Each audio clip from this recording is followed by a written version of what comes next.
Hello, everyone. Welcome back to my show. It's Sunday and it's sunny in the study, and I thought I'd do a little book haul from our trip out on Thursday and a bit of an update about what's going on, about what I'm reading and stuff. This bit is the bit where the title theme should kick in and a title sequence that's all animated, but I haven't got one of those. Anyway, I'm going to sit down with my cat. Socks is here. Oh, I don't know if that'll rest on there. Socky, come on. Oh, you have to share the chair with me. Do you want some dreamies? Look. Here you are, there's more dreamies. I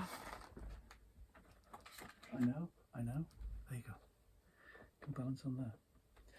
And I'll fetch my books, and there's quite a few to talk through.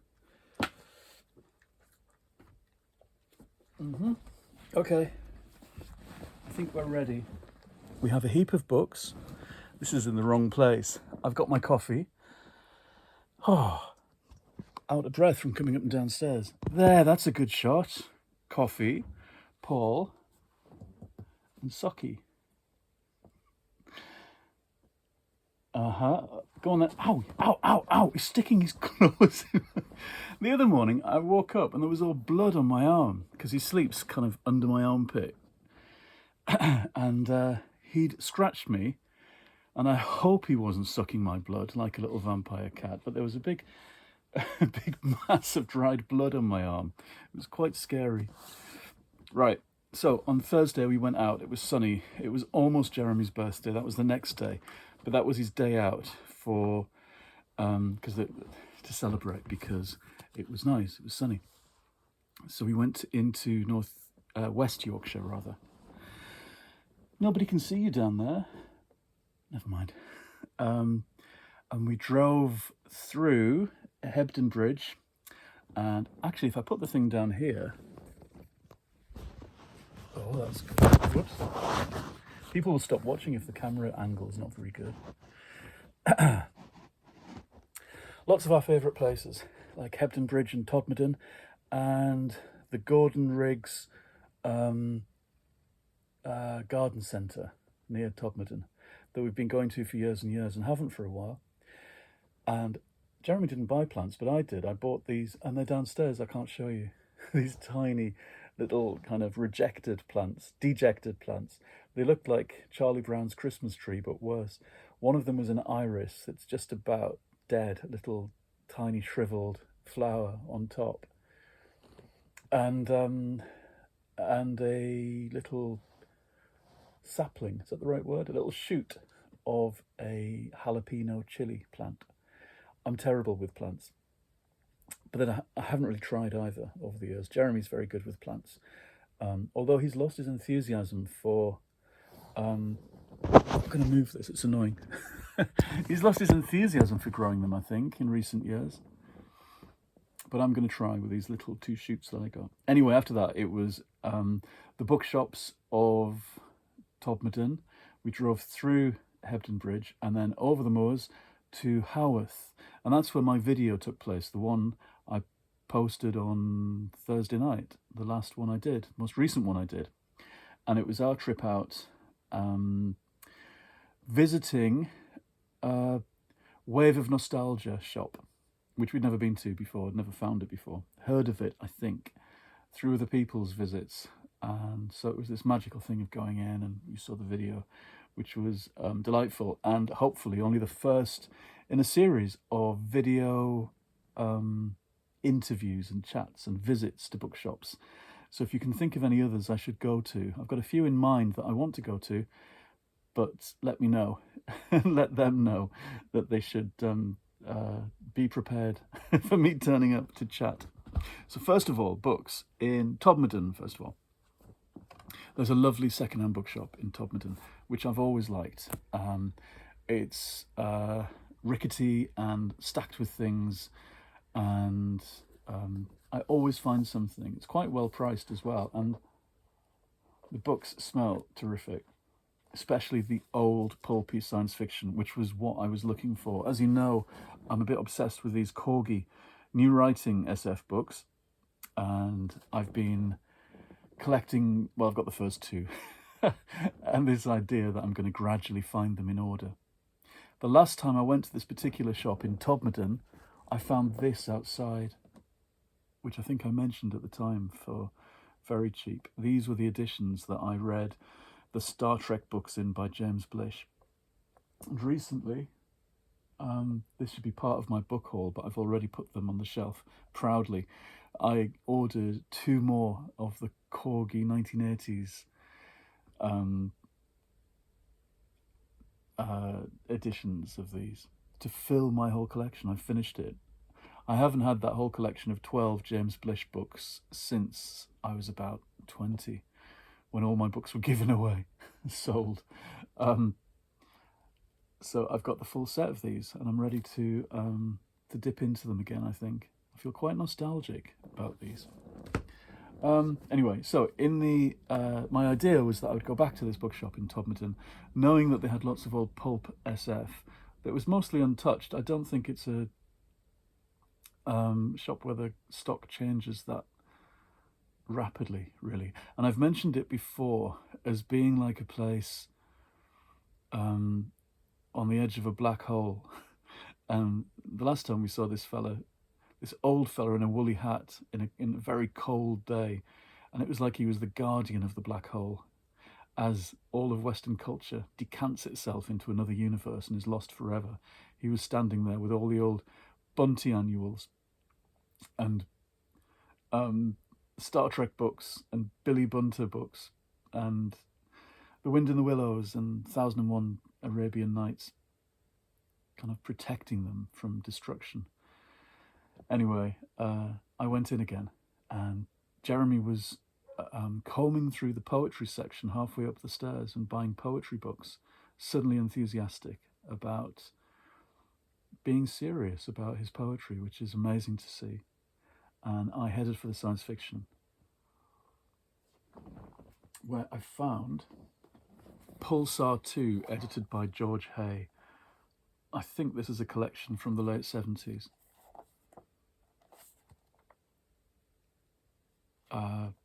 Yeah, 79-ish. It's got people like Robert Holstock and Gary Kilworth, Christopher Evans. This was the new generation coming in, I guess, the people who later ended up doing New Edens in the late 80s. So it's a bridge, really, between the Corgi new writings in SF, which finished in the late 70s, and Other Edens, that's what that collection was called. If you end up with them all, you'll probably have a full history, year by year, of science fiction in the UK. This is Get Out of My Sky, 3 short novels of science fiction, selected by Leo Margulies. Margulies, what a name. Oh, but look, another book from Everybody's Book Exchange. Isn't that marvellous? In Dunedin. Dunedin, is that how you say it? And it has these stories by James Blish, Paul Anderson, and Thomas N. Scotia, who I don't know. But you see, another little bridging thing, a James Blish novella to follow up on my return to these Star Trek books. This is from 1969. Anyway, cheap. They were cheap. I think both of them £1.50. One was £1. You think this is the last chance saloon for a book like this, ending up in my care. What else? Oh, Brian Patton's first book of poems for kids. I think they were for kids. He ended up writing for kids. I think this is for a wider audience, perhaps. He was one of the Mersey poets. We have those books, but I've never had the individual collections.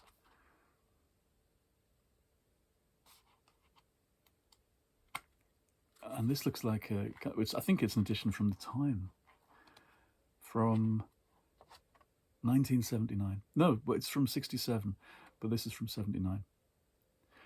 Unwin paperbacks. It looks like the kind of book that would be in school, though. Oh, you like poetry, you must read this. It's modern. Right, so they were from there. Also Rod McEwen, who is a kind of hippie-ish fella who was a massive seller at the time. This is an anthology of a compilation of 3 volumes. And I think he later came out. I think he was a gay fellow who didn't come out at the time. I think that's right. He also wrote songs and turns up on one of the Shirley Bassey shows of the 1970s on the BBC. And that's how I first heard about him. And I found somewhere a collection of his poems and really liked them, even though people are quite snotty about him now, I think, seeing him as a kind of popular poet. There's nothing wrong with that. And I forget what the book was called, the one that I've got. Anyway, this is a nice bind-up, as they say.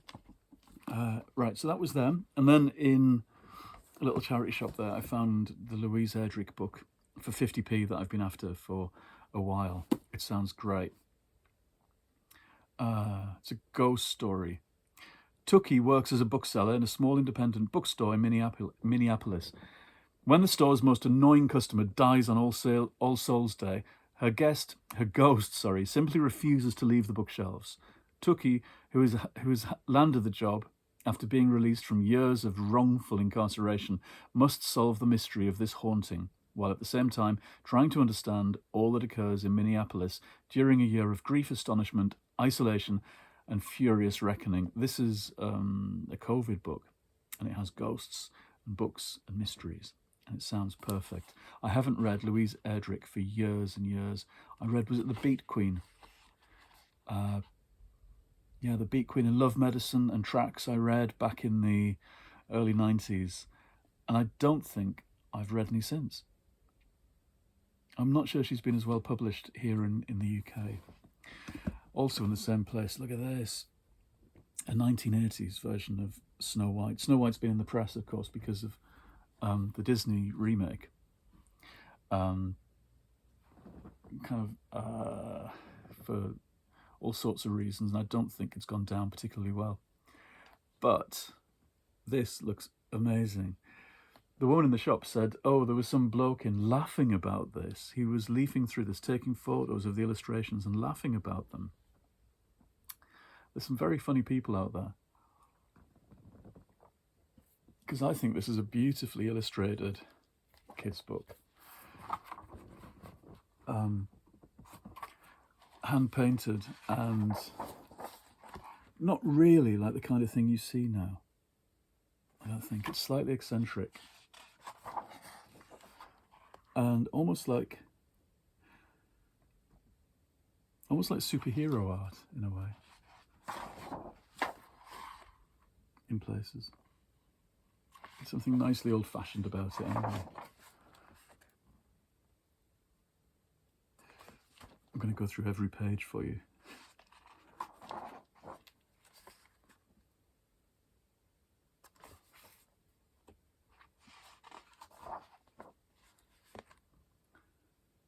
I do have quite a collection of fairy tale books that are nicely illustrated. I think I should just maybe read some out. I'd love to be able to do it so I could fade in the illustrations and edit things. But as I said to Diane in Wave of Nostalgia, I don't really do editing on my videos.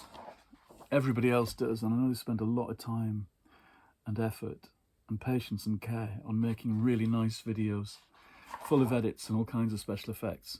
But I don't. It's kind of one take and me talking.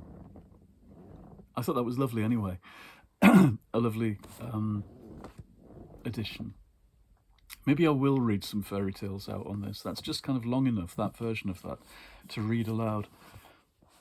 Although at the same time, I'd be best off writing my own version, wouldn't I? And reading that. I did some fairy tale rewrites myself a few years ago. Might have mentioned them, and Andrew Scott read them for The Guardian, and they were kind of folk tales from all over Europe. And I love doing them. I love doing fairy tales. And I did some versions of Hans Christian Andersen and Grimm fairy tales.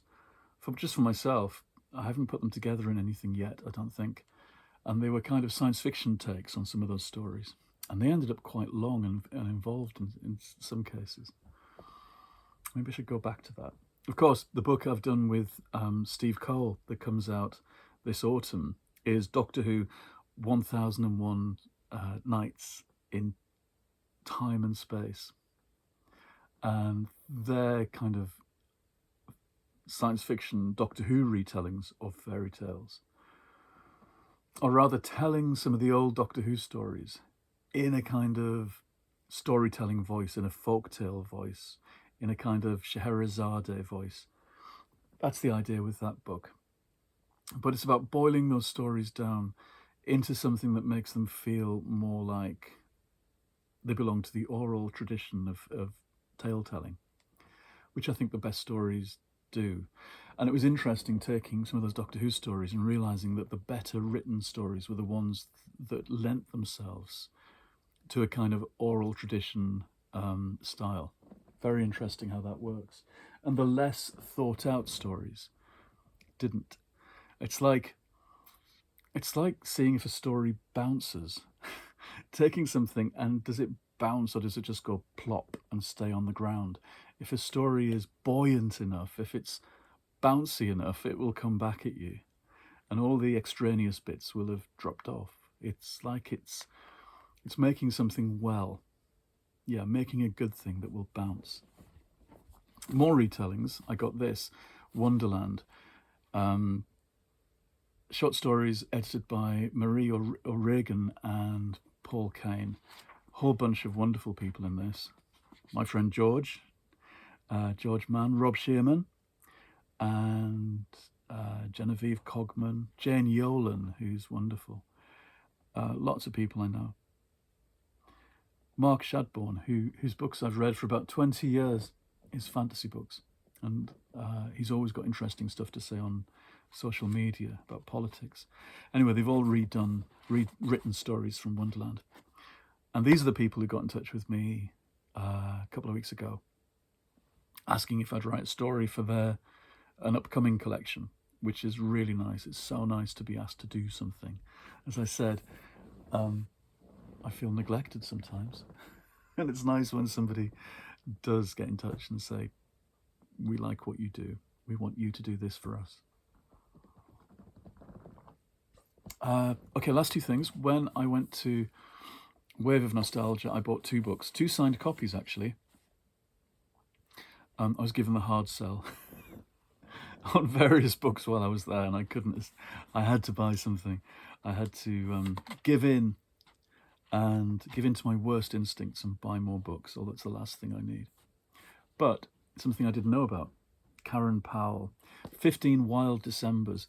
It's a historical take on Emily Bronte, a literary reimagining of the life.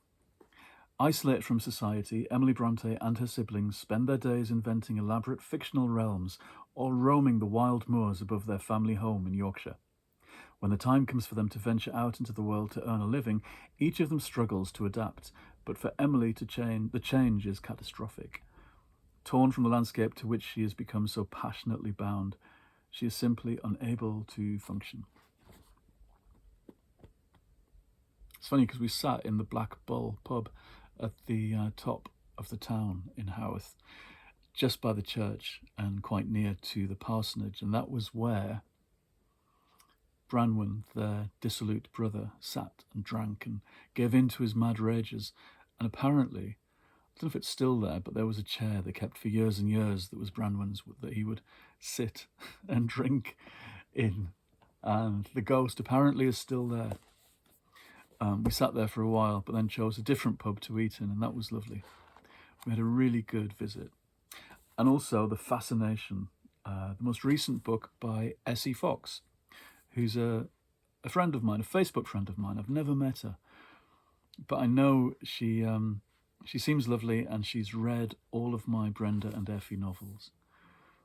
Victorian England, a world of rural fairgrounds and glamorous London theatres, a world of dark secrets and deadly obsessions.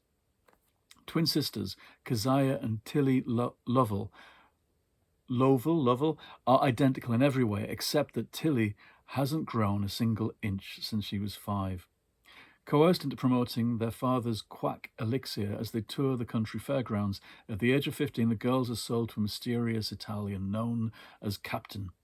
Theo is an orphan, raised by his grandfather, Lord Seabrook, a man who has a disturbing interest in anatomical freaks and other curiosities, particularly of the human kind. Resenting his grandson for his mother's death in childbirth, when Seabrook remarries and a new heir is produced, Theo is forced to leave home without a penny to his name. Theo finds employment in Dr. Somerwell's Museum of Anatomy in London, and here he meets Captain and the theatrical family of performers, freaks, and outcasts. But it is Theo's fascination with Tilly and Keziah that will lead all of them into a web of deceit, exposing the darkest secrets and threatening everything they know. Yep, that sounds great. Just a hint of Angela Carter's Nights at the Circus and maybe Jamrak's Menagerie by Carol Birch, I'd say. Brilliant. So that's my heap of books from the other day. Far too many again, and instilling slight panic in me